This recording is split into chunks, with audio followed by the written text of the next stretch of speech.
Bonjour à tous, je suis heureux de vous retrouver pour une nouvelle vidéo. Suite à ma dernière vidéo, en fait les retours ont été plutôt bons et un certain nombre de questions sont remontées, que ce soit à propos de ce que j'ai pu partager, mais également par rapport à d'autres questions en rapport avec le contexte actuel, à savoir le contexte du coronavirus. Et donc certaines effectivement questions se présentent actuellement. Alors dans un contexte aussi particulier, il est tout à fait normal de se poser des questions, on a le droit de se poser des questions et il faut garder un esprit ouvert, critique. Il est aussi important, lorsque on se pose des questions, de pouvoir trouver des sources fiables, d'avoir des propos réfléchis pour essayer de ne pas saturer les communications de choses fausses ou de contre-vérités. Simplement, cela complexifie les situations. Chacun cherche des réponses fiables, essaye de trouver des vérités, et c'est important que si on partage quelque chose, que cela soit fondé et qu'on ne propose pas tout et n'importe quoi. On parle de théorie du complot, peu importe, ça ce sont des termes qui sont pour moi presque de la pub médiatique, et la question que je veux garder au fond, c'est de se dire on a le droit de se poser des questions, on a le droit de partager des choses, mais soyons rigoureux pour partager des choses fiables, valables. Alors, une première question que j'ai reçue est: que penser des traitements expérimentaux de ce professeur à Marseille? Alors ce professeur à Marseille, c'est bien sûr le professeur Didier Raoult, dont tout le monde a entendu parler dernièrement. Peut-être, avant de parler des traitements expérimentaux, il peut être intéressant de parler du parcours du professeur Raoult. Cela en dit déjà long sur qui il est, sur sa compétence. Et à savoir, donc, le professeur Didier Raoult est professeur de médecine, spécialisé en microbiologie, c'est-à-dire la spécialité qui s'intéresse aux micro-organismes, donc c'est-à-dire virus, bactéries, champignons. Et donc il est infectiologue, c'est-à-dire spécialisé dans l'approche des maladies infectieuses, des traitements des maladies infectieuses. Donc c'est un homme qui a fondé l'IHU Méditerranée, c'est donc l'Institut hospitalo-universitaire à Marseille, qui est un centre unique en France qui regroupe le côté hospitalier, c'est-à-dire le soin auprès des malades, le côté de la recherche, donc des chercheurs qui sont actifs à plein temps sur place, et également ce qu'on appelle une veille sanitaire, c'est-à-dire c'est un travail d'épidémiologie, c'est-à-dire d'être attentif aux maladies qui sont présentes dans tout un secteur, de façon à réagir au plus vite. Donc c'est un centre unique en France dans le sens où il associe la recherche, la veille sanitaire et les traitements, et qui permet d'être très dynamique en ce sens-là. Alors, professeur Raoult, en fait, il a un parcours tout à fait intéressant et riche.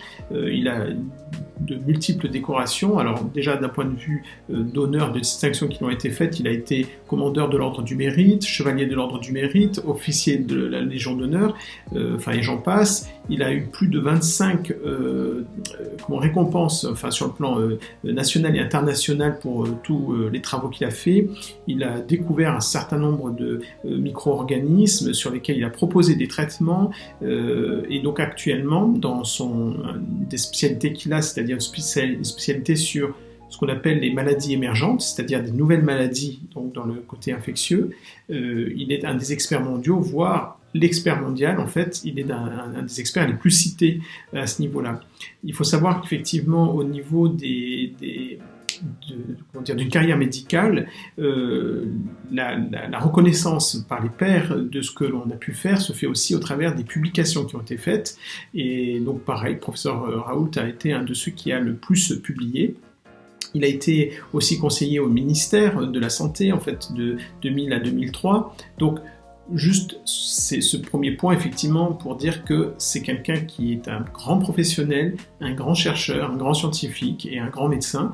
Et donc, ce n'est pas quelqu'un qui sort de nulle part. Alors, peut-être qu'il n'était pas connu du grand public, mais c'est quelqu'un qui est tout à fait reconnu au niveau national et international. Alors, concernant l'idée de traitements expérimentaux, il faut comprendre le débat dans quelque chose de plus large et de comprendre en fait les deux points à préciser. Le premier point, c'est que actuellement, ce qui fait référence et norme dans un traitement, lorsque l'on a une pathologie, si on veut proposer un nouveau traitement, la référence scientifique actuelle veut qu'on fasse un certain nombre d'études dans certains critères. Je ne vais pas rentrer dans ces détails, ça serait trop long, mais simplement pour valider un traitement dans son efficacité et de pouvoir identifier quels sont les effets indésirables, on va faire ces études qui vont essayer d'un point de vue statistique de mettre en évidence quel est le rapport entre bénéfices et risques du traitement et de voir s'il y a une indication à ce traitement dans la pathologie considérée. En ce qui concerne le Covid-19 et donc toute l'histoire sur la chloroquine, hydroxychloroquine, azithromycine, il faut simplement remettre aussi les choses dans leur contexte. En fait, professeur Raoult, en fait, c'est quelqu'un qui est un scientifique de renom, quelqu'un qui sait très bien ce que c'est une étude de qualité, il sait très bien ce que c'est les référentiels de la science actuelle, référentiels qui peut-être changeront par la suite, mais maintenant, bon, actuellement, c'est ça qui fait un peu référence, mais il faut comprendre en fait qu'il a commencé à agir très tôt dans une situation qui était une situation de crise. Il l'a fait dans sa compétence de médecin, dans sa compétence d'infectiologue, de microbiologiste, en se basant sur des premières études chinoises qui traitaient de la chloroquine et sur lesquelles il y avait des premiers espoirs et des choses intéressantes pour essayer de travailler rapidement sur une situation sur laquelle il n'y avait pas de solution.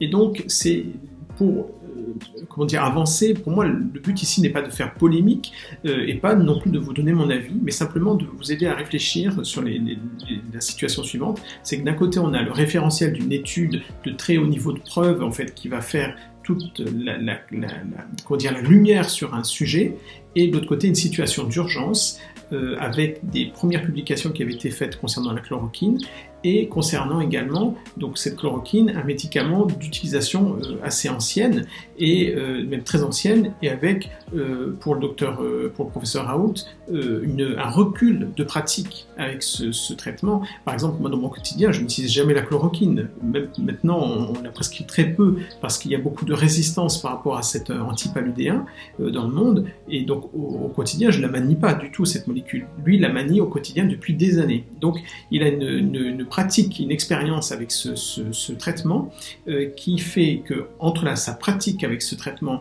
confronté avec la situation et auquel s'associaient des premières études déjà chinoises, cela permettait d'ouvrir une voie qui était tout à fait intéressante, parce que au-delà de la recherche, au-delà du niveau scientifique, ce qui prime chez le médecin, c'est de traiter, c'est de soigner. Donc, son questionnement n'était pas d'aller faire des polémiques, mais simplement d'avoir des patients, et dans l'ensemble des connaissances qu'il avait, la rencontre entre les études qu'il avait, la rencontre entre l'expérience qu'il avait et les patients qui étaient là, c'est la synthèse de l'ensemble, c'était de commencer à traiter pour essayer de sauver le plus de patients possible.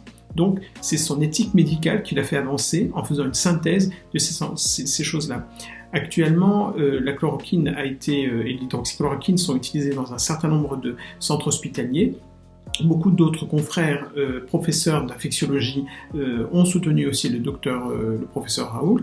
Et donc, le temps va dire les choses, mais a priori, on est dans quelque chose de tout à fait intéressant. Et comme je vous le dis, cette vidéo n'a pas pour but de peser tous les pour et les contre, mais simplement de pousser à la réflexion, de dire professeur Raoult est quelqu'un de sérieux, c'est quelqu'un de reconnu sur le plan international. Il a mis en place ce qu'il a estimé le plus pertinent dans la situation, qui était donc la synthèse entre les connaissances actuelles, sa pratique médicale et le patient qui était devant lui. C'est cette synthèse des trois qui a fait qu'il a commencé à se lancer sur ce traitement. Voilà. Alors, une deuxième question qui était: peut-on faire confiance encore à la médecine avec tout ce que l'on entend ? Alors, tout ce que l'on entend, je ne sais pas ce que c'est précisément, mais on va dire de façon très large, je peux vous dire, oui, on peut faire confiance à la médecine, même si tout n'est pas parfait. Comme dans beaucoup de domaines, il y a des avis différents, il y a un débat qui est là, il y a des enjeux des fois qui se jouent. Oui, il y a des questions peut-être d'influence de lobby, ça, mais personne ne nie cela, évidemment, mais la réalité du terrain, c'est que l'écrasante majorité, vraiment, je pèse mes mots, des soignants sont des gens qui sont convaincus de ce qu'ils font, qui ne font pas les choses par pression des labos pharmaceutiques, et même s'il y a des choses de façon évidente à améliorer, et donc ça, je veux dire, mais n'importe quel médecin ou soignant le reconnaît, de façon globale, on va dire, les traitements mis en place dans notre structure de santé sont vraiment des traitements qui ont fait dans la plupart du temps leur preuve. Et il y a des contre-pouvoirs à ces médicaments, comme nous médecins, on a une revue qui s'appelle la revue Prescrire, une revue qui est indépendante et qui est très tranchante sur tous les médicaments, sur les effets indésirables qu'ils peuvent avoir, pour essayer de repeser l'indication des traitements en permanence, pour essayer d'avoir une réflexion, une amélioration. Donc, vous dire que c'est parfait, alors là, non, pas du tout. Vous dire qu'il y a des choses de qualité, alors là, un grand oui. Et je pense pour plusieurs le savent, moi je suis médecin généraliste, je pratique également, j'utilise comme outil notamment la micronutrition, la phytothérapie, et pour vous faire comprendre, lorsque un organe est dépassé dans sa fonction, mais c'est vers la médecine actuelle, occidentale en fait, qu'il faut se tourner. Lorsque j'ai un poumon qui ne fonctionne plus, j'ai besoin d'une réanimation, j'ai besoin d'un respirateur. Lorsque j'ai ma jambe cassée, j'ai besoin de chirurgie. Lorsque j'ai une thyroïde qui ne marche plus, j'ai besoin d'un traitement substitutif. Et ça ne veut pas dire qu'il n'y a pas des choses à faire sur le style de vie, qu'il n'y a pas des choses de fond à faire, mais il y a beaucoup de situations où on a absolument besoin de la médecine telle qu'elle est actuellement. Alors une dernière question, cela rejoint plus spécifiquement ma dernière vidéo, notamment sur le fait que j'ai pu recommander le régime crétois, en fait comme un profil de diététique sur lequel a priori on ne fait pas d'erreur parce que il a été largement démontré les effets sur le plan cardiovasculaire, sur le plan neurodégénératif et sur les pathologies cancéreuses comme étant quelque chose un profil alimentaire qui permet une réduction de tous ces risques. Alors la question est de savoir est-ce que les recommandations données par Dieu au travers d'Ellen White ne sont pas plus recommandées que le régime crétois. Donc c'est cela qu'on m'a posé comme question.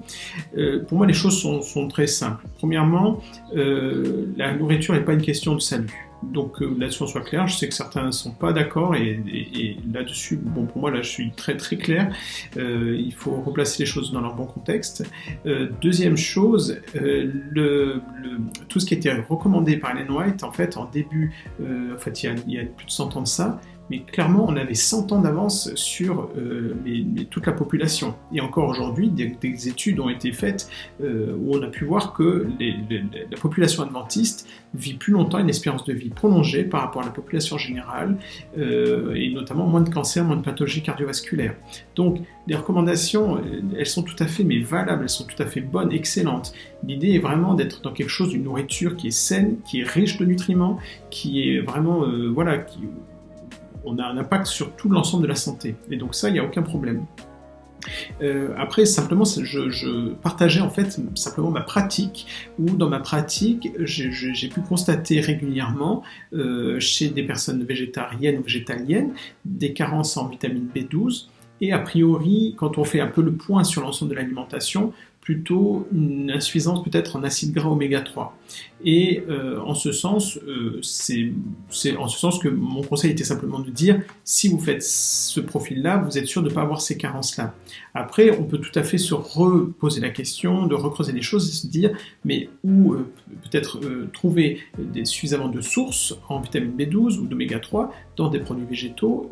Bon, vitamine B12, ça mérite encore d'être creusé, mais en tout cas, dans le végétarisme, il y a effectivement dans les œufs, on en trouve, effectivement, il y a d'autres sources.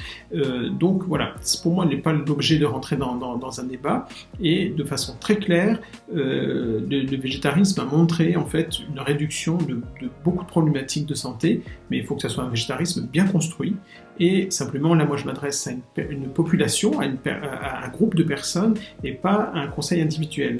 Si par exemple quelqu'un vient et me dit je suis végétalien, très bien, allons-y, et simplement on va regarder ensemble de manière à équilibrer le plus les choses, de façon à ce que la personne vive pleinement son choix et avec les meilleurs apports possibles, sans que cela n'empêche, perturbe en fait la santé au sens général. Et pour terminer, en fait toujours dans la lignée de la question de la nourriture, j'ai eu la question qui est remontée, est-ce que les principes de santé prodigués par Ellen White, est-ce qu'ils ne permettraient pas de se protéger contre le coronavirus ? Alors, La question, pour la prendre, en fait, il faut la prendre de façon plus large, c'est quel est l'impact de mon style de vie sur ma santé. Alors, il est évident que si je mange sainement des nutriments qui sont riches, des nourritures riches en nutriments, que je fais de l'activité physique, que je gère mon stress, que je prends de la vitamine D au travers du soleil, que je me repose quand il le faut, que je bois comme il faut, mais tout cela cumulé, évidemment, mon organisme va être en bien meilleures conditions pour faire face à n'importe quelle infection, et même pour élargir le débat, si je ne fais pas de sport, si je suis stressé, si je mange n'importe comment, si j'accumule les choses, au bout d'un moment, effectivement, je vais avoir du surpoids, puis de l'hypertension, puis pourquoi pas un diabète, puis une insuffisance cardiaque, puis une insuffisance rénale, puis etc., etc. Et donc, évidemment, sur le long terme, je me présente dans un état de fragilité qui fait que confronté à n'importe quelle pathologie, là on parle du coronavirus, mais pour une grippe c'est la même problématique, du coup mon organisme sera beaucoup plus à même de faire des complications.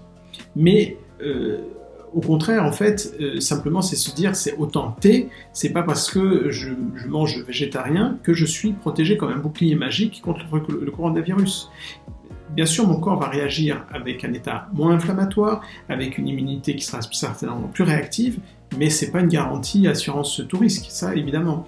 Donc, faisons des choix qui nous poussent à être sains dans notre corps et qui ont un impact réel sur notre santé, mais voilà, ce n'est pas un bouclier magique qui protège de tout. Donc attention, faites de bien mettre les choses à leur place, et simplement pour avoir du bon sens et se dire je fais attention à ma vie, mais je me lave les mains, je me protège, et ça c'est bon pour le coronavirus, mais c'est en fait bon pour n'importe quelle autre épidémie de gastroentérite, de grippe, de virus respiratoire autre, quelconque, et donc tout ça est bon à garder. Voilà, je vous remercie pour votre attention, et n'hésitez pas à faire remonter vos questions. S'il y a des choses ou des sujets sur lesquels vous souhaiteriez avoir d'autres réponses, ce sera avec plaisir que j'y répondrai si je pense que le sujet peut intéresser le plus grand nombre. Et je vous encourage vraiment encore, comme je le disais au début, lorsque vous recevez des informations, prenez le temps de les regarder, de les digérer, de voir quelle est leur source, de voir quel est leur but, et pour ne pas relayer encore des informations qui ne sont pas fondées et qui ne font qu'apporter de la confusion dans des situations où on se pose déjà beaucoup de questions. Voilà, donc à très bientôt, très bonne semaine, et soyez bénis en Jésus-Christ.